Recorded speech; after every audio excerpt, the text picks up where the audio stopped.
பிதா குமாரன் பரிசுத்த நாமத்தினாலே ஆமென். ஜெபம் செய்வோம். மகா இரக்கமும் தயவும் கிருபை நிறைந்த ஆண்டவரே, நன்றியோடு கூட ஸ்தோத்திரிக்கிறோம் ராஜா. அருமையான ஓய்வு நாளில் கூட அப்பா நிறைய ஆலயத்தில் வந்து தோன்று கொள்ள முடியாத ஒரு நிலைப்பாடுகள் இருப்பு. நாங்கள் வசிக்கிற ஸ்தலங்களிலேயே இருக்கிற இடங்களிலேயே தோது கொள்ள எங்களை அர்ப்பணித்துக் கொள்கிற சாமி. இதே பிரசனமாக இருந்து தொழுகை வேலையை எனக்கு ஆசீர்வதித்துக் கொடுக்க வேண்டும் நாங்கள் ஜெபிக்கிறோம். தூயாவியாடைய ஆளுகை இந்த ஆராதனை முழுவதும் இருந்து எங்களை வழிநடத்துகிறார். ஆசீர்வாதத்தினால் என்னை நிரப்புகிறார். இயேசு கிறிஸ்து மூலம் வேண்டிக் கொள்கிறோம். ஆமென். நாம் யாவரும் இந்த ஆராதனைக்கு ஆரம்ப பாடலாக கடவுளுடைய நாம மகிமைக்காக 258வது பாமாலை இயேசுவே உம்மை தியானித்தால் உள்ளம் கனியுமே. 258வது பாமாலை. இயேசுவே உம்மை தியானித்தால் உள்ளம் கனியுமே. கண்ணார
அவன் பின்னாழம் மணந்து மற்றோர் அறிந்திரா. இயேசுவே எங்கள் முக்தியும் பேரின்பமும் நீரே, இப்போதும் நித்திய காலமும் நீரெங்கள் மாட்சியே. ஆண்டவரை நாம் தூது கொள்வோம். காலை மாலை ஆராதனை முறைமையை நாம் பின்பற்றுகின்றோம். கடவுள் ஆவியாயிருக்கிறார். அவரை தூது கொள்ளுகிறவர்கள் ஆவியோடும் உண்மையோடும் அவரை தூது கொள்ள வேண்டும். நம்முடைய பிதாவாகிய கடவுளாலும் கர்த்தராகிய இயேசு கிறிஸ்துவினாலும் உங்களுக்கு கிருபையும் சமாதானமும் உண்டாவதாக. இது கர்த்தர் உண்டு பண்ணின நாள், இதிலே களிப்புந்து மகிழ கடவோம். கடவுள் ஒளியாயிருக்கிறார். அவரில் எவ்வளவேனும் இருளில்லை. அவர் ஒளியில் இருப்பது போல நாம் ஒளியிலே நடந்தால் ஒருவரோடொருவர் ஐக்கியப்பட்டிருப்போம். அவருடைய குமாரனாகிய இயேசு கிறிஸ்துவின் ரத்தம் சகல பாவங்களை நீக்கி நம்மை சுத்திகரிக்கும். திரியேக கடவுளை போற்றுவோம். எங்கள் தந்தையாம் கடவுளே, உமது வல்லமையாலும் ஞானத்தாலும் எல்லாவற்றையும் படைத்து முதுகுமாரனை எங்கள் ரட்சகராக தரும்படி உலகத்தில் அன்பு புகுந்திரைமை போற்றுகிறோம். குமாரனாம் கடவுளே, பாவத்தை தவிர்த்து எல்லாவற்றில் எங்களைப் போல் மனிதனாகி எங்கள் பாவலுக்காக ஒப்பு கொடுக்கப்பட்டு எங்கள் நீதிக்காக உயிர் தேர்ந்தரைமை போற்றுகிறோம். பரிசுத்த ஆவியானவராகிய கடவுளே, எல்லா உண்மைக்குள்ள எங்களை வழி நடத்தி கடவுளின் அன்பை எங்கள் நெஞ்சில் மொழிகிறவரைமை போற்றுகிறோம். பிதா குமாரன் பரிசுத்த ஆவியாகிய கடவுளே, உமக்கே காலமும் எல்லா புகழும் மகிமையும் உண்டாவதாக. ஆமென். பாவத்தை நமக்கு பாவமில்லை என்போமானால் நம்மை நாமே வஞ்சிக்கொள்ளாவோம். நமக்குள் உண்மை இல்லை. நமது பாவங்களை அறிக்கையிட்டால் பாவங்களை நமக்கு மன்னித்து எவ்வித அநீதமும் நீங்க நம்மை சுத்திகரிப்பதற்கு அவர் நம்பத்தக்கவரும் நீதியும் உள்ளவர். கடவுள் ராஜ்யம் சமீபித்திருக்கிறது. மனம் திரும்பி சுவிசேஷத்தில் நம்பிக்கை வையுங்கள். நமது பலவீனங்களுக்காக பரிதபிக்க முடியாத பிரதான ஆசாரியர் நமக்கிறாமல் எல்லா விதத்தில் நம்மை போல் சோதிக்கப்பட்டும் பாவமில்லாத பிரதான ஆசாரியரே நமக்கு இருக்கிறார். ஆகவே நாம் யாவரும் முழங்கால் படியிட்டு மௌனமாக நம்மை நாமே சோதனை செய்வோம். சர்வ வல்லமுள்ள கடவுளிடத்தில் நாம் நமது பாவங்களை தாழ்மையோடு அறிக்கையிடுவோம். பொதுவான பாவனைக்கு ஜெபத்துக்கு முன்பதாக நம் தனிப்பட்ட பாவங்களுக்காக ஆண்டவரிடத்தில் இறைஞ்சுவோம். தன் பாவங்களை மறைக்கிறவன் வாழ்விட மாட்டான், அவைகளை அறிக்கை செய்து விட்டு விடுகிறோம் இரக்கம் பெறுவார் என்ற வேத வசனம் மிக தெளிவாக எச்சரிக்கிறபடினாலே ஆண்டவர் கண்டித்து உணர்த்துகிற பாவமான அசுத்தமான துன்மார்க்கமான பாவங்கள் ஆண்டவர் அருவருக்கிற காரியங்கள் இன்னும் நம்முடைய ஜீவிதத்தில் இருந்து கொண்டிருக்குமானால் அப்படிப்பட்ட காரியங்களை ஆண்டவர் கண்டித்து உணர்த்துகிறவராய் காணப்படுவாரானால் இது வந்து க்ஷண பொழுதில் தாமே நம்மை தாக்குவோம். நம்முடைய பாவங்களை அறிக்கை செய்வோம். அவர் பாவங்களை மன்னிக்க தயவு பெற்றிருக்கிறார். மனுஷர் அவருக்கு பயப்படும்படிக்கு திரளான மன்னிப்பு அவரிடத்தில் உண்டு என்று சொல்லி பார்க்கிறோம். அவர் மௌனமான நிலையிலே ஒரு சில மணித்துளிகள் அதற்காக நாம் செலவிடுவோம்.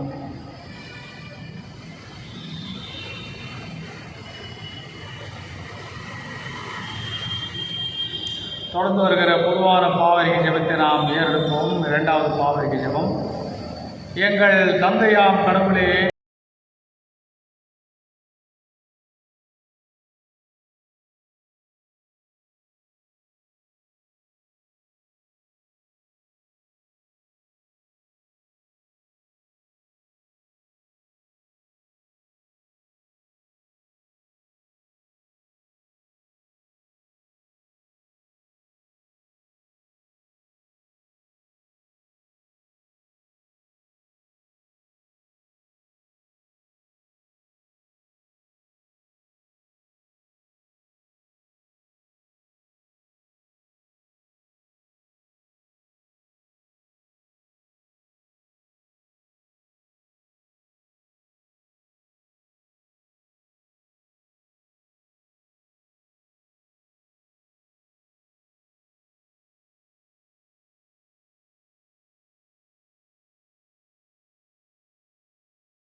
கப்பர்நகும் பட்டணத்துக்கு வந்து ஓய்வு நாட்களில் ஜனங்களுக்கு போதகம் பண்ணினார். அவருடைய வசனம் அதிகாரம் உள்ளதாக இருந்தபடியால் அவருடைய போதகத்தை குறித்து அவர்கள் ஆச்சரியப்பட்டார்கள். ஜெப ஆலயத்திலே அசுத்த ஆவி பிடித்திருந்த ஒரு மனுஷன் இருந்தான். அவன், ஐயோ, நசரனாகிய இயேசுவே, எங்களுக்கும் உமக்கும் என்ன? எங்களை கெடுக்கவா வந்தீர்? உம்மை இன்னார் என்று அறிவேன். நீர் தேவனுடைய பரிசுத்தர் என்று உரத்த சத்தமிட்டான். அதற்கு இயேசு, நீ பேசாமல் இவனை விட்டு புறப்பட்டு போ என்று அதை அதட்டினார். அப்போது பிசாசு அவனை ஜனங்களின் நடுவே விழ தள்ளி அவனுக்கு ஒரு சேதமும் செய்யாமல் அவனை விட்டு போய்விட்டது. எல்லோரும் ஆச்சரியப்பட்டு, இது என்ன வார்த்தையோ? அதிகாரத்தோடும் வல்லமையோடும் அசுத்த ஆவிகளுக்கும் கட்டளையிடுகிறார், அவைகள் புறப்பட்டு போகிறதே என்று ஒருவரோடொருவர் பேசிக்கொண்டார்கள். அவருடைய கீர்த்தி சுற்றிலும் இருந்து நாடுகளில் உள்ள இடங்களிலெல்லாம் பிரசித்தமாயிற்று. பின்பு அவர் ஜெப ஆலயத்தை விட்டு புறப்பட்டு சீமோன் வீட்டிலே பிரவேசித்தார். சீமோனுடைய மாமி கடும் ஜுரமாய் கிடந்தாள். அவளுக்காக அவளை வேண்டிக் கொண்டார்கள். அவர் அவளிடத்தில் குனிந்து நின்று ஜுரம் நீங்கும்படி கட்டளையிட்டார். அதை அவளை விட்டு நீங்கிற்று. உடனே அவள் எழுந்திருந்து அவர்களுக்கு பணிவிடை செய்தாள். சூரியன் அஸ்தமித்த போது ஜனங்கள் எல்லாரும் தங்களுக்குள்ளே பல வியாதிகளால் வருத்தப்பட்டவர்களை அவரிடத்தில் கொண்டு வந்தார்கள். அவர்கள் ஒவ்வொருவர் மேலும் அவர் தம்முடைய கைகளை வைத்து அவர்களை சொஸ்தமாக்கினார். பிசாசுகளும், நீ தேவனுடைய குமாரனாகிய கிறிஸ்து என்று சத்தமிட்டு அநேகரை விட்டு புறப்பட்டது. அவரை கிறிஸ்து என்று பிசாசுகள் அறிந்திருந்தபடியால் அவர் அவைகளை பேசப்பட்டாமல் அதட்டினார். உதயமான போது அவர் புறப்பட்டு வனாந்தரமான ஒரு இடத்திற்கு போனார். திரளான ஜனங்கள் அவரை தேடி அவரிடத்தில் வந்து தங்களை விட்டு போகாதபடிக்கு அவரை நிறுத்தி கொண்டார்கள். அவரோ அவர்களை நோக்கி, நான் மற்ற ஊர்களிலும் தேவனுடைய ராஜ்யத்தை குறித்து பிரசங்கிக்க வேண்டும், இதற்காகவே அனுப்பப்பட்டேன் என்றார். அந்தபடியே கலிலேய நாட்டில் ஜெபாலயங்களில் பிரசங்கம் பண்ணி கொண்டு வந்தார் என்பதே. பாடம் முடிந்தது. தேவனே உமக்கே மகிமை உண்டாவதாக. இறை வார்த்தைக்காக நாம் ஜெபத்திலே கடந்து செல்வோம். அன்பு நிறைந்த தகப்பனே, உம்முடைய திரு சன்னிதானத்திலே எங்களை தாழ்த்துகிறோம் ஐயா. இதோ நான் மரித்தேன், சதா காலம் நான் உயிரோடு இருக்கிறேன் திருவிழப்பட்டது. ஒரு மனிதனை மறைத்தும் வெளிப்படுத்தும், எங்களோடு பேசும், ஆசீர்வதி. இயேசு கிறிஸ்து மூலம் வேண்டிக் கொள்கிறோம். ஆண்டவராய் இயேசு கிறிஸ்துவின் இனிய நாமத்தில் உங்கள் யாவரை அன்போடு கூட வாழ்த்துகின்றேன். விசேஷமாக நாளில் ஆசிரியர் தினமாக நாம் அனுசரிக்கிறபடினாலே ஆசிரியர் பணியை மேற்கொண்டிருக்கின்ற ஒவ்வொரு ஆசிரியரையும் உள்ளத்தினாளுக்கு அவரை நான் வாழ்த்துகின்றேன். அவருடைய புனிதமான திருப்படி சிறப்பாக அமைய கடவுள் எல்லா விதமான கிருபை வரங்களை தந்து ஆசீர்வதிப்பாராக. இந்த இக்கட்டான காலங்களிலே விசேஷித்து தேவ கிருபைகளை வழிநடத்துவதும் ஆசீர்வாதங்களும் நன்மைகளும் ஆண்டோட பிள்ளைகளை ஆட்கொள்வதாக. உலக நடப்புகள், வழிகாட்டு நெறிமுறைகள் என்று சொல்லி ஒரு சில காரியங்களை நாம் பார்த்த பிற்பாடு இந்த நாளின் தியானத்துக்குள்ளாக நாம் கடந்து செல்வோம். கொரோனா வைரஸ் பரவல் குறைவின் காரணமாக 9, 10, 11, 12 ஆகிய வகுப்புகள் துவக்கப்பட்டுள்ளதாக தகவல் வருகின்றது. கடவுள் இந்த பள்ளிகள் இந்த காலகட்டங்களில் சிறப்பாக நடைபெற உதவி செய்வாராக. இந்த சூழ்நிலைகளில் பெற்றோர் நிம்மதி பெருமூச்சு பெற்றிருக்கிறார்கள் என்றுதான் சொல்ல வேண்டும். ஏனென்றால் இந்த கொரோனா வைரஸ் பரவல் காரணமாக பள்ளிகள் மூடப்பட்ட நிலையிலே பிள்ளைகள் படிப்பு சம்பந்தமான பாதிப்புகள் ஏற்பட்டது. ஆகவே படிப்பை தொடர்கின்ற ஒரு சூழ்நிலையை பிள்ளைகள் பெற்றிருக்கிறார்கள். இருந்தாலும் காலகட்டங்களிலே சற்று அதிக கவனத்தோடு கூட பிள்ளைகள் பெற்றோர்களும் கூட இருக்க வேண்டிய சூழ்நிலைகளும் இருக்கின்றன. பள்ளிகளுக்கும் அரசுக்கும் கூட ஒரு சவாலான நாட்கள். எந்த பிரச்சனை வராமல் பள்ளிகள் நடத்தப்பட வேண்டும். அதற்கான நடவடிக்கைகளும் சிறப்பாக எடுக்கப்பட்டு வருகிறது. ஆகவே ஒரு கடவுள் ஒரு நல்ல வழிகாட்டல்களை பிள்ளைகளுக்கும் ஆசிரியர் பெருமக்களுக்கும் பள்ளிகளுக்கும் கொடுத்து உதவுவாராக. இப்படிப்பட்ட சூழலிலே பிள்ளைகளுக்கான வாக்குத்தத்தம், உண்மையில் என் கண்ணை வைத்து உனக்கு ஆலோசனை சொல்லுவேன், நீ நடக்க வேண்டிய வழியை நான் காட்டுவேன் என்று ஆண்டவர் திருவுள்ளப்பட்டுகிறவராக இருக்கின்றார். ஆகவே பிள்ளைகள் பயப்பட தேவையில்லை. பெற்றோருக்கான வாக்குத்தத்தம், உங்கள் பிள்ளைகள் மேல் உங்கள் சந்தானத்தின் மேல் இந்த ஆசீர்வாதத்தை கொடுப்பேன் என்று ஆண்டவர்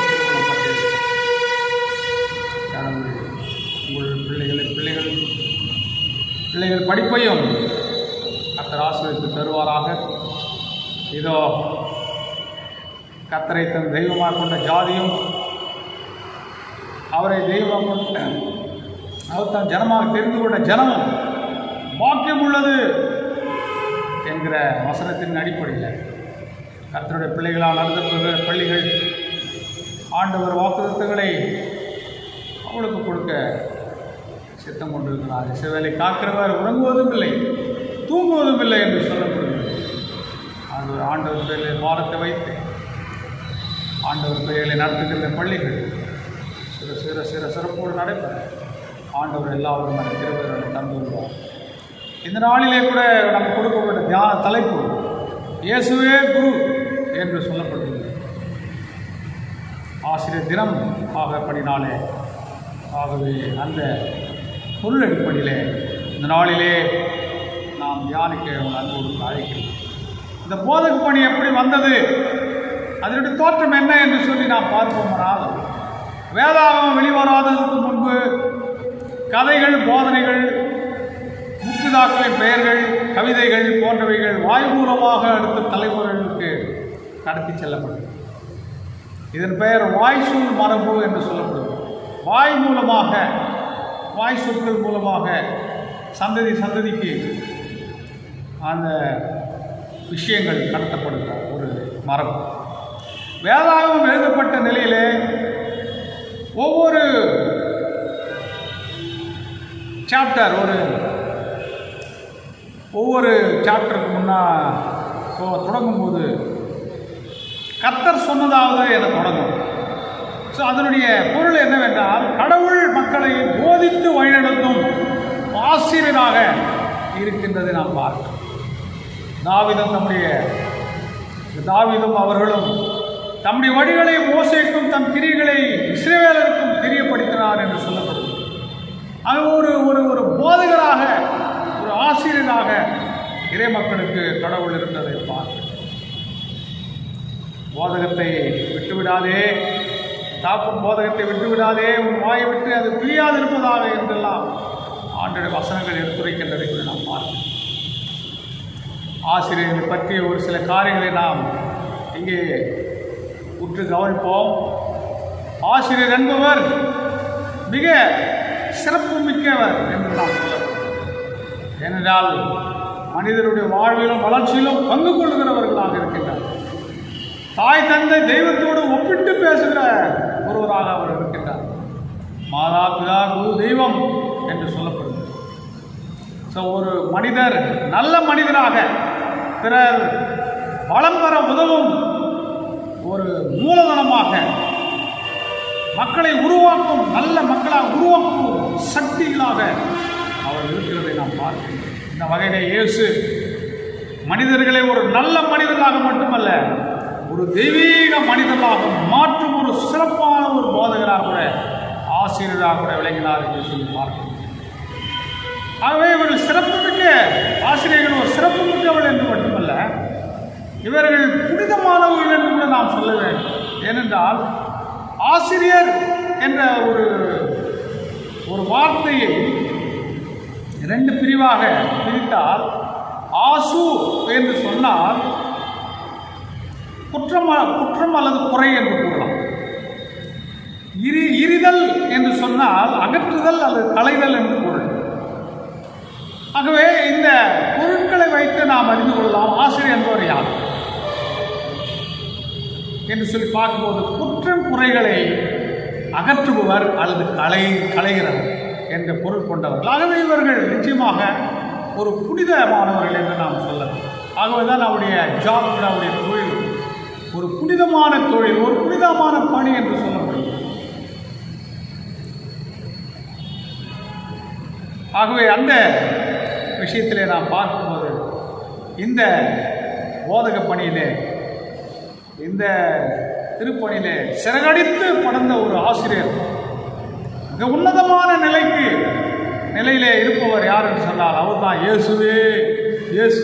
அதுதான் இயேசுவே குரு என்று நாம் அவரை அழைக்கின்றோம். எளிதாக பாமர மக்களும் புரியக்கூடிய வகையிலே அவர் உருவகங்கள் மூலமாக இந்த போதனைகளை எடுத்துரைத்தார். ஊமைகள் வழியாக அவர் போதித்தார். ரபூனி என்று அழைக்கப்பட்டார். அதாவது ரபூனி என்றால் போதகரே என்று அர்த்தமா. மக்கள் அவரை ரபூனி என்று அழைத்தார். நித்திய ஜீவனுக்கே அவர் வழிகாட்டினார். அதற்கு அவரே ஒரு வழியாகவும் இருக்கின்றார். ஆகவே இந்த ஆசிரியர் பணியிலே அவர் உன்னத நிலையிலே இயேசுவானவர் இருக்கிறதை நாம் பார்க்கிறோம். அவர் தான் இயேசுவே குரு என்று நாம் அவருக்கு பட்டப்பெயரை சொல்கிறோம். அதுதான் நாம் தலைப்பின் தியானமாக இருக்கிறோம். பழைய ஏற்பாட்டின் கட்டிலே கடவுளே ஒரு ஆசிரியராக செயல்படுவதை நாம் பல வசனங்களை பார்க்க முடியும். ஏசாயா 50:4 நான் உனக்கு போதித்து நீ நடக்க வேண்டிய வழியை நான் காட்டுவேன் என்று சொல்லுகிறார். அப்படி என்றால் ஒரு ஆசிரியராக ஒவ்வொரு மனிதனுக்கும் அவர் விளங்குகிறது பார்க்கிறோம். நீதிமொழிகள் 4:1-9 வரை போதைகளை அறிவுறுத்தப்படும் போது சொல்லப்படுகிறது, தந்தையின் போதகத்திற்கு என்று சொல்லப்படுகிறது. எபேசியர் 6:1 பிள்ளைகளே ஒரு பெற்றோருக்கு கீழ்ப்படுவது நல்லது, வாழ்நாள் நீடிப்பதற்கும் நன்மை பெற்றுக்கொள்வதற்கும் தாய் தாப்பரை கனம் பண்ணு, போன்ற போதனைகள் கொடுக்கப்படுகிறது கடவுளாலே. அதுக்கு மேலாக சொல்லப்போனால் கடவுளுக்கு பயந்து ஒருவன் நடந்தால் கற்றுக் கொடுப்பவர்களை காட்டிலும் ஞானவானாக மாறுகின்ற ஒரு சிறப்பை கூட கொடுக்கின்றார். கற்றுக் கொடுத்தவர்களுக்கே ஒரு மேலான ஒரு ஸ்தானத்தை கூட பெற்றுக்கொள்ள. யாருன்னா கடவுளுக்கு பயந்து நடக்கிறவர்கள் அந்த ஒரு வாக்கியத்தை கூட பெற்றுக்கொள்கிறார். அது தாவீது அதை அக்னாலேஜ் பண்ணுகிறார். அவருடைய பேசேஜ், என்னை போதித்தவர்களை காட்டிலும் நான் ஞானவானாக என்னை மாற்றியிருக்கிறேன் என்று சொல்லுகிறார். கடவுளுக்கு பயந்து நடந்தார். அவரை போதித்தவர்களை காட்டிலும் ஒரு ஞானியாக மாற்றப்படுவதை பார்க்கிறோம். ஆகவே இந்த விஷயத்தில் கடவுளுக்கு பயந்து நடக்கிற மக்களை உன்னத நிலைக்கு உயர்த்துகின்றார். மிஷனரிமார்கள் இந்த துறையை சிறப்பாக செயல்படுத்தினார். அநேக ஏராளமான பள்ளி ஸ்தாபனங்களை ஸ்தாபித்தார், கல்லூரிகளை திறந்தார். அந்த கல்விக்கு, அதாவது இந்த உலகத்திலே இந்த கல்வி கண்ணை திறந்தார், அறிவு கண்ணை திறந்து கொடுத்தார். சிறப்பாக மிஷனரிமார்கள் இதை தன்னுடைய ஊழியத்திலே நிறைவேற்றினார். வரலாற்றிலே நாம் சற்று பின்னோக்கி நடந்து செல்வோமானால், வரலாற்றிலே முதல் நூற்றாண்டு தகவல்களை நாம் அறிந்து கொள்வோமானால், இயேசு கிறிஸ்துவுக்கு, அதாவது 3rd century 4th century முன்பு கிரேக்க தத்துவ ஞானிகள் இருந்ததாக கேள்விப்படுகிறோம். அவள் யார்? சிறந்த சிந்தனையாளர்கள் இருந்திருக்கிறார்கள். அவர்கள் பெயர்களை யார் அனைவருக்கு தெரியும். சாக்ரடீஸ், பிளாட்டோ, அரிஸ்டாட்டில் போன்றோர். அவர்கள் இந்த இயற்கை சார்ந்த பூமியில் நல்ல பண்பாடுகளோடு தாங்கள் வாழும் பட்டணங்களில் எவ்வாறு வாழ்வது என சொல்லிக் கொடுத்தார். அதற்கான கல்விக்கூடங்களை ஸ்தாபித்தார். சிறந்த புகழ்பெற்ற ஆசிரியர்களாக திகழ்ந்தார்கள் என்று வரலாறு சொல்லுகிறது. இதன் பிற்பாடு இயேசு அவளை காட்டிலும், இந்த தத்துவ ஞானிகளை காட்டிலும் மிக சிறந்த ஒரு ஆசிரியராக இந்த வெளி உலகத்துக்கு அவர் அறியப்பட்டார். அந்த பள்ளிக்கூடத்தில் ஆசிரியர்களாக தேர்ந்தெடுக்கப்பட்ட தலைவர்களுக்கு அப்போஸ்தலர், தீர்க்கதரிசிகள், சுவிசேஷகர், மெய்ப்பர்கள் என்று அழைக்கப்பட்டார்கள். அவர்கள் அப்படி அழைக்கப்பட்டாலும் அவர் வேறொரு விதத்தில் அவர்கள் போதகர்களாக, ஆசிரியர்களாக இருந்தார்கள் என்றுதான் சொல்லணும். இந்த எச்சரிக்கை ஒரு வசனம் கூட இருக்குது. யாக்கோபு 3:1, என் சகோதரரே அதிக ஆக்கினை அடைவோம் என என்று உங்களில் அநேகர் போதகர்களாக ஆகாதிருப்பீர்களாக என்று கூட சொல்லப்படுது. அது ஆன்மீக போதகத்தை குறித்து சொல்லப்படுது. குரு என்றால் ஆசிரியர் என கூறலாம். சமய சார்ந்த, ஒழுக்கம் சார்ந்த, அறிவியல் சார்ந்த அனைத்தையும் கற்பிக்கின்ற, மனிதர்களை அறநெறிப்படுத்துகின்றவர்களை நாம் குரு என்றும் ஆசிரியர் என்றும் நாம் அழைக்கின்றோம். தமிழ் கலாச்சாரத்தில் குரு என்றால் அவருக்கு எல்லாம் தெரியும், அவர் ஒரு பல்கலைக்கழகம் போன்றவர் என்று நாம் சொல்லப்போம். குருவிற்கான அல்லது ஆசிரியர்களுக்கான தகுதிகள், பண்புகள் என்னவோ சிலவர்கள் அவர் என்னவென்று சொன்னால், இயற்கையிலேயே அவர்கள் ஒரு ஞானிகளாக இருக்கின்றார். இயற்கையாகவே ஒரு ஞானம் நிறைந்தவராக அவர் இருக்கின்றவர். சுயநலம் இல்லாதவர்களாக அவர்கள் எதிர்பார்க்கப்படுகிறார். தனக்காக அல்லாமல் பிறருக்காக தங்கள் வாழ்வை அர்ப்பணித்துக் கொண்ட அவர்கள்தான் ஆசிரியர்கள். சொத்து குவிப்பு, ஊழல் இல்லாதவர்களாக இருக்க அவர்கள் அழைக்கப்படுகிறார். நேர்மையான வழியிலே சம்மாதனையை உடையவளாக இருந்து நல்வழிகாட்டிகளாக சமூகத்தில் இருக்கிற அவர்கள் ஒரு மாதிரிகளாக அழைக்கப்பட்டிருக்கிறார்கள். நீதி நேர்மை உள்ளவர்களாக அவர்கள் எதிர்பார்க்கப்படுகிறார்கள். அவர்கள் ஒருதலை பட்சமாக இருத்தல் கூடாது. பிடித்தவர்கள் பிடிக்காதவர்கள் என இருத்தல் கூடாது. நீதி நேர்மை பற்றி பேசுகிறவர்களாக இருத்தல் வேண்டும். நல்ல குணங்கள், திறமைகள், எல்லாவற்றும் மேலாக கடவுள் பக்தி உடையவராக கூட இருத்தல்லாம் அவசியம் என்று அவர்கள் பொதுமக்களால் அனைவரால் எதிர்பார்க்கப்பட்ட ஒரு நபர்களாக இருக்கின்றார். எல்லாவற்றும் மேலாக மக்கள் மேல் பரிவு கொண்டவர்களாக இருக்க அழைக்கப்படுகிறார். இயேசு ஒரு குருவானவரா என்று ஒரு கேள்வி எழுப்போமானால், ஆம், அவர் ஒரு சிறந்த குருவானவர் என நாம் சொல்லக்கூடும். ஏனென்றால் இயேசு சீடர்களுடைய கால்களை கழுவி, நீங்கள் என்னை போதகர் என்றும் ஆண்டவர் என்று நீங்கள் அழைக்கிறீர்கள், நான் உங்கள் கால்களை கழுவதுண்டானால் நீங்களும் போய் அப்படியே செய்யுங்கள் என்று நல்ல ஒரு மாதிரியை காண்பித்து சென்றார். அவர் ஒத்துக்கொள்கிறார், நான் போதகர் தான், நான் ஒரு குரு ஆண்டவன் தான், ஆனால் நானே இந்த வேலையை செய்தேன் என்று சொன்னால் நீங்களும் அப்படியே போய் செய்யுங்கள் என்று திருவிழப்பட்டிருக்கிறார். ஒரு குருவுக்கு இருக்க வேண்டிய அனைத்து பண்புகளும் இயேசுக்கு முழுமையாக இருந்தது எனலாம். ஞானத்தை எடுத்துக்கொண்டார். இதோ சாலமோனிலும் பெரியவர் இங்கே இருக்கிறார் என்று தன்னை குறித்து அங்கே சொல்வதை பார்க்கிறோம். சுயநலமின்மையை உடையவராக இருந்தார். எப்படி தெரிந்து கொள்ள முடியும்? அவருடைய வசனத்திலே தெரிந்து கொள்ளலாம். மனுஷகுமார் ஊழியம் கொள்ள முடியவராமல் ஊழியம் செய்யவும் அநேகருக்கு ஜீவ பலியாக கொடுக்க வந்தேன் என்று சொல்லப்படுகிறார். ஊழல் அற்றவர் கூட அவர் அறியப்படுகிறார். ஏனென்றால் அவருக்கென்று எதுவுமே இல்லை. அவர் தன் ஜீவனை கொடுக்க வந்தவர். அவர் என்ன ஊழல் செய்யணும்? அவர் பரிசுத்தம் உள்ளவராக அவர் இருந்தார். நீதி நேர்மை உள்ளவராக இருந்தார். பிலாத்தோடு பேசும்போது சத்தியத்துக்கு சாட்சியாக வந்தேன் என்று சொல்கிறார். மக்கள் மேல் மிகுந்த பரிவு கொண்டவராக இருந்தார். இதோ திரளான ஜனங்களை கண்டு மனதுருகினார் என்று சொல்லப்படுகிறது. மெய்ப்பினல்லாத ஆடுகளைப் போல் இருக்கிறாளே என்று அங்கலாய்த்தார். அனைவராலும் அன்பாக போதகரே என்று அழைக்கப்பட்டார், பிரபுனே என்று அழைக்கப்பட்டார். இதற்கு எல்லாவற்றுக்கும் மேலாக இவருடைய போதகம் அதிகாரமுடையதாக இருந்தது என்று சொல்லி நாம் வேதத்திலே பார்க்கிறோம். அதிகாரத்தோடு உபதேசிக்க வேண்டிய ஒரு அவசியம் என்னவென்று கேட்டால், அசுத்தாவிகள் மனுஷர்களை கெடுத்து கொண்டிருந்தன, சோதனையில் விழ வைத்துக் கொண்டிருந்தன, பாவம் செய்ய மக்களை தூண்டுகின்ற அசுத்தாவிகள் இருந்தன என்று சொல்லி பார்க்கிறோம்.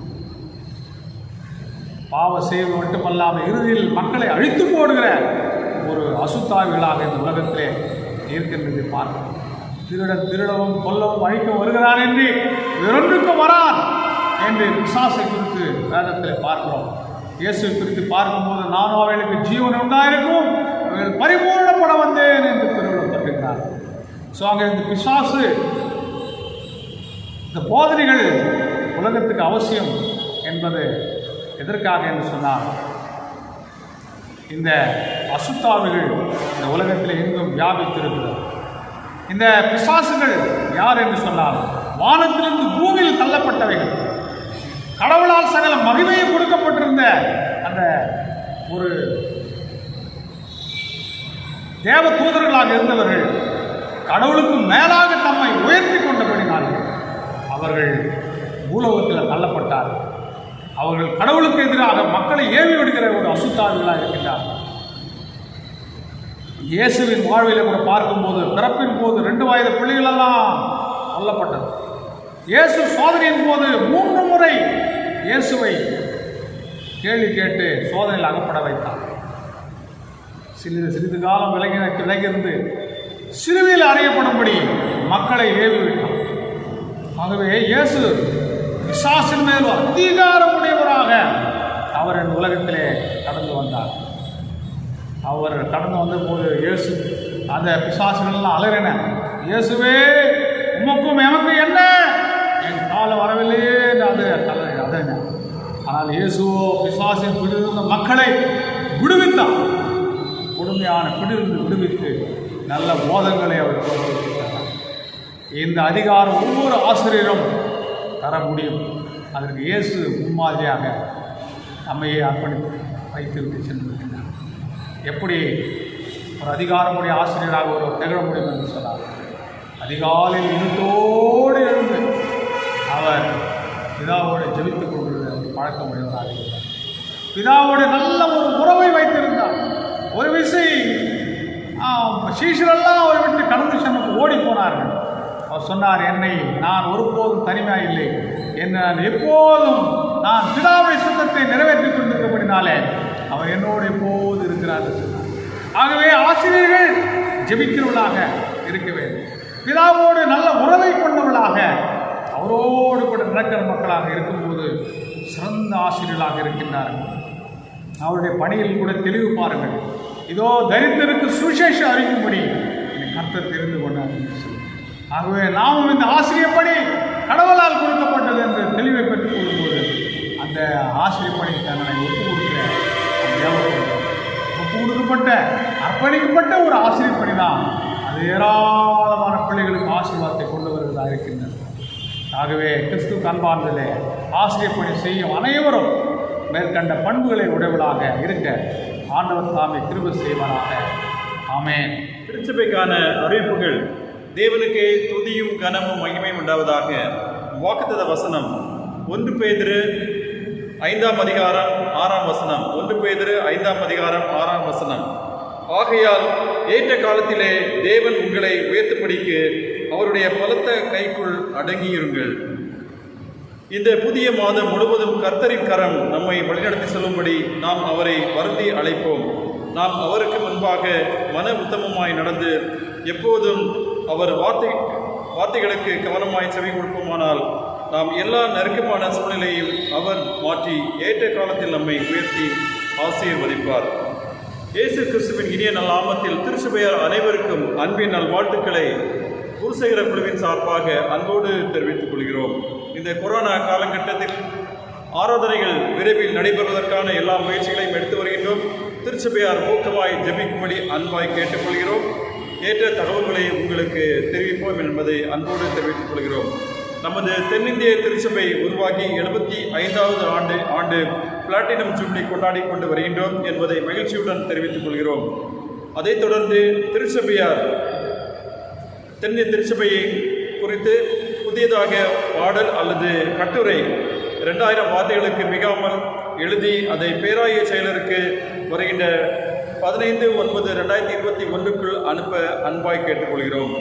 வருகின்ற வாரத்தில் பிறந்தநாள் மற்றும் திருமணநாள் கொண்டாடுகின்ற திருச்சபையாருக்கு அன்பின் வாழ்த்துக்களை அன்போடு தெரிவித்துக் கொள்கிறோம்.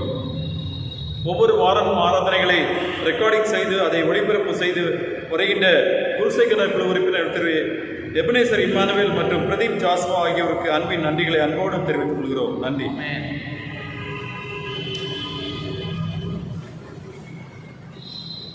திருமண அறிக்கை.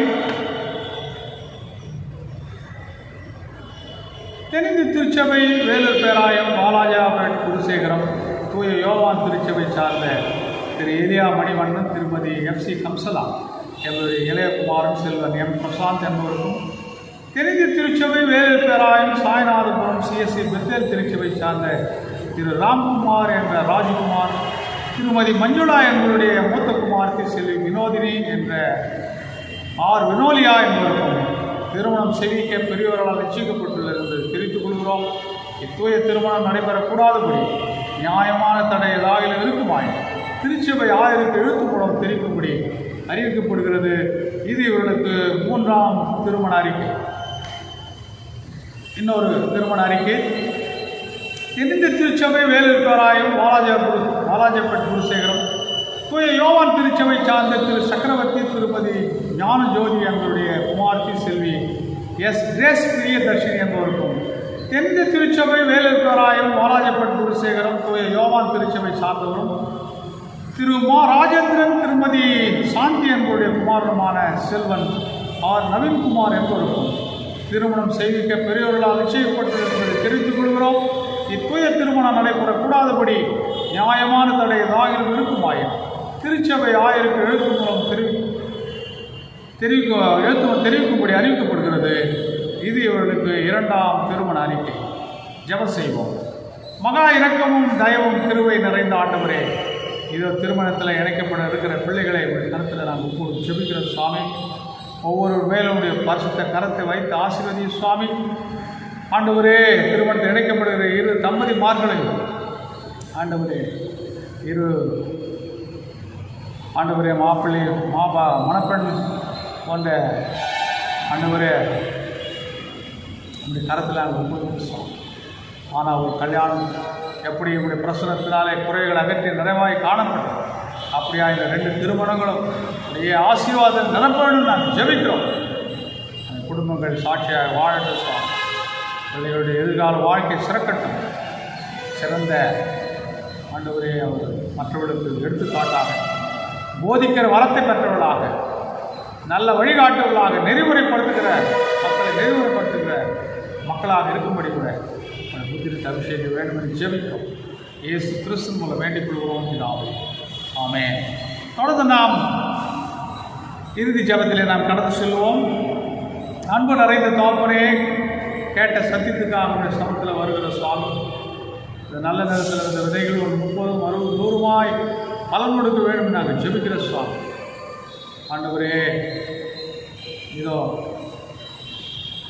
இந்திய ஜனாதிபதி இருந்த ராதாகிருஷ்ணன் அவர்கள் ஆண்டவர் அவருடைய பிறந்த நாளை முன்னிட்டு இந்த ஆசிரியர் தினமாக கொண்டாடப்படுகிற நாளிலே தாமே சுவாமி ஆசிரியர்கள் அனைவரும் கூட ஆண்டவரே தங்களை இந்த திருப்பணிக்கு அர்ப்பணித்துக் கொள்ள உதவி செய்யும்.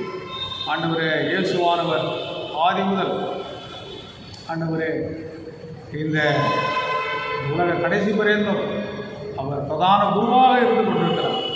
அது அவைய வழிமுறைகளை பின்பற்றி இந்த திருப்பணியை சிறப்பாக நிறைவேற்ற உதவி செய்வீராக. கோவிட்-19 முற்றிலும் குறைந்து போகட்டும், ஆராதனைகள் துவங்கப்படட்டும், திருப்பணிகள் தொடரட்டும் வேண்டும் கேட்டுக்கொள்ளும். கோவிட்-19 இந்த சம்பந்தமாக ஊரடங்கு சம்பந்தமாய் பாதிக்கப்பட்டுள்ள மக்கள் ஏராளம் மற்ற அனைவரும் இறங்குகிறார். திருச்சபையில் உள்ள பெரியோர்கள், பெண்கள், வாலிபர்கள், சிறுவர்கள் என்று அனைவருக்கும் கிருபை வரலை தந்து காலகட்டங்களில் நீ பாதுகாத்துக் கொள்ள வேண்டும் நாம் செபிக்கிறோப்பா. பிறந்த நாளை காண இருக்கின்ற அல்லது திருமண நாளை காண இருக்கின்ற பிள்ளைகளை வல்லமையான கருத்துக்களால் தாக்கி ஒப்புடுகிற சுவாமி. அனைவருக்கு நீ போதுமானவராயிரம் நம் சுகபல ஜீவனை தாரும், தீர்க்காய்ச்சி கற்பித்தாலும் என்னாலே ஆய்ச்சினால் பெருகும் என்று சொல்கிறபடி அநேக நல்ல நாளை கண்டு கழித்து திருநாமத்தை மயன்படுத்த உதவி செய்யும். அறநெறிப்படுத்துகிற மக்களை அறநெறிப்படுத்துகிற அந்த வாக்கியங்களை பெற்ற மக்களாக சிஎஸ்ஐ, சிஎன்ஐ, மாத்தமா, உலக திருச்சபைகள் அனைத்து நீர் ஆசிர்வதி சுவாமி. உலகெங்கிலும் அப்போ சில நியாய பிரமாணப்படி சாகப்பட்டிருக்கிற மிஷினரி ஊழியர்கள், இறை கல்லூரிகள் யாவற்றையும் கூட நீர் ஆசிர்வதி சுவாமி. திருச்சபை திருப்பணிகளை நீர் ஆசீர்வதிக்கிறாயா. இதோ சிஎஸ்ஐ டே 27 செப்டம்பர் ஆண்டவரே இந்த மாதத்திலே கொண்டாட இருக்கிறப்பா. இந்த நாளுக்காக நன்றியோடு துதிக்கிறோம். நாளை முன்னிட்டு நாங்கள் ஆண்டவரே அநேக ஆண்டவரே நிகழ்ச்சிகளை திருச்செவாடிலும், வட்டார அளவிலும், தாரா அளவிலும், சிஎஸ்ஐ அந்த திருச்சபை அளவிலும் அதுக்காக நாங்கள் நன்றி பெருகோடு கூட நன்றி செலுத்தணும். அதுக்காக நிகழ்ச்சிகளை ஒழுங்கு செய்யும்போது இந்த யாரும் பிரசன்னம் நம்முடைய மக்களோடு காத்துக்கொள்ள சுவாமி. கர்த்தர் நாங்கள் நன்றி பெறுவதாக. இதுவரும் காலங்களை கூட கர்த்தர் பொறுப்பெடுத்து ஆசிரியர் தருவீராக. இதற்காக ஃபார்மேஷன் டே ஆண்டவரே இந்த சிஎஸ்ஐ ஃபார்ம் பண்ண உதவியாக இருந்த ஒவ்வொரு மக்களும் ஜெபிக்கிறோம். இந்த நாளில் கூட கஷ்டத்தில், நஷ்டத்தில், வியாதியிலே, போராட்டங்கள் மத்தியிலே, பிரச்சனை மத்தியிலே ஆண்டவரே தவித்து கொண்டிருக்கிற விசுவாசிகள் யாராவது இருப்பார். சனப்பொழுதிலே தாம நீர் எழும்பி தியானி பாய்ந்த கரத்தை அவருடைய பிள்ளைகள் மேல் வைத்து, சிரசு மேல் வைத்து அவளுக்கு தெய்வீக தொடுதலை, விடுதலை, சந்தோஷ சமாதானத்தை, நித்திய ஜீவனை கட்டளையிட வேண்டும். நாம் செபிக்கிறோம். யாருக்கு முற்றிலும் ஒப்புடுவோம். சீக்கிரத்தில் இந்த கொரோனா வைரஸ் பரவலுக்கான ஒரு தீர்வு காணப்படும். ஆண்டவரே ஆலயம் தொடங்கப்படும். இறைமக்கள் யோகித்து ஆலயத்தில் கடந்து வரும். உண்மையோடு ஆவையோடு தொழுது கொள்ளும். ரட்சிப்பு, சமாதானத்தை, சந்தோஷத்தை, ஜீவனை அனுப்பி அருள் செய்யும். நம்ம யாவது இயேசு கிறிஸ்து மூலம் வேண்டிக் கொள்கிறோம் பிதாவே. ஆமென். பரமண்டலம் இருக்கிற எங்கள் பிதாவே, நாம பரிசுத்தப்படுவதாக, ராஜ்யம் வருவதாக, சித்தம் பரமண்டலில் செய்யப்படுவது போல பூமியில் செய்யப்படுவதாக. வேண்டிய அன்றைய ஆகாரத்தில் எங்களுக்கு தாரும். எங்கள் கடனாளிகளுக்கு நாங்கள் மன்னிக்கிறது போல எங்கள் பாவத்தை மன்னித்தோடும். எங்களை சோதனைக்கு பிரவேசம் பண்ணாமல் தீவிரிந்து ரட்சித்துக் கொள்ளும். ராஜ்யமும் வல்லமையும் மகிமையும் நிர்ணயிக்க முடியங்களே. ஆமென். நம் ஆண்டவராகிய இயேசு கிறிஸ்துவின் கிருபையும் பிதாவாகிய தேவனுடைய அன்பும் பரிசுத்தாவின் ஐக்கியமும் வழிநடத்துதலும் ஆசீர்வாத நன்மைகளும் நம் அனைவரோடும் நிறைவாக இன்றும் இன்னும் சதா காலத்தில் இதாவதாக. ஆமென். என் ஆத்துமாவே கர்த்தரை ஸ்தோத்திரி, என் முழு உள்ளமையாடி பரிசுத்த நாமத்தை ஸ்தோத்திரி. என் ஆத்துமாவே கர்த்தரை ஸ்தோத்திரி, அவர் செய்த சகல உபகாரங்களாலே. ஆமென். கர்த்தர் உங்களோடு இருப்பாராக. அவர் கொடுப்பாங்க. சமாதானத்தோடு ஜீவனம் பண்ணுங்கள். கர்த்தருடைய நாமத்தினாலே ஆமென். கர்த்தர் உங்கள் அனைவரையும் ஆசீர்வதிப்பாராக. God bless you.